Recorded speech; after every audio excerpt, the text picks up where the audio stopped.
قدمت طهران مقترحات بهدف إذابة الجليد بحسب التصريحات. ومع بدء الاجتماعات قالت إيران إن هناك خطوطا حمرا لن تتنازل عنها، مشيرة إلى الحفاظ على التخصيب بنسبة 20% وبقاء موقع فوردو النووي.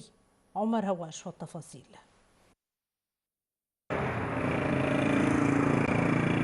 في الطريق إلى لقاء يوكيا أمانو رئيس الوكالة الدولية للطاقة الذرية واجتماع الإيرانيين في فيينا مع خبراء الوكالة، تعلن طهران عن مقترحات جديدة لإذابة الجليد عن المباحثات الفنية والتقنية مع المنظمة الدولية. لم تعلن طهران تفاصيل خطتها الجديدة واكتفت بتسريب خطوطها الحمراء. لا شيء قادر على إغلاق موقع فورد النووي، والتخصيب بنسبة 20% مستمر. يبدو الإيرانيون واضحين وهم يقولون أن أنشطتهم النووية قانونية بالكامل، لكن المطلوب إبعاد السياسة عن الملف.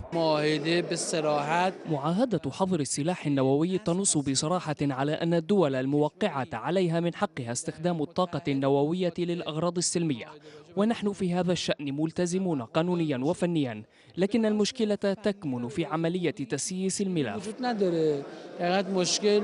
في آخر تقرير لها قالت الوكالة الدولية إن طهران ماضية في عملية تخصيب اليورانيوم، وسرعت في تركيب أجهزة الطرد المركزي في موقع نطنز النووي.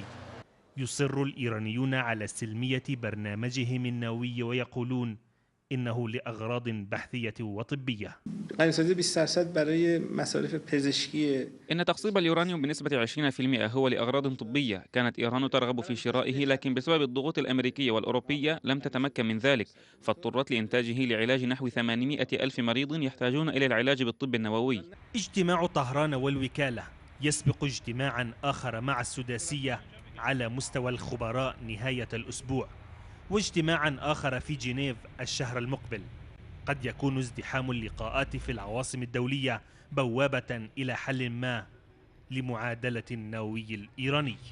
مقترحات طهران إلى الوكالة في فيينا، ومن قبلها مقترحات إلى السداسية في جنيف. كل المؤشرات تقول بأن الإيرانيين اليوم يطرقون جميع أبواب الحلول، لكن دون إغلاق أبواب منشآتهم النووية. عمر هواش، فلسطين اليوم، طهران. النشرة مستمرة وفيها بعد قليل.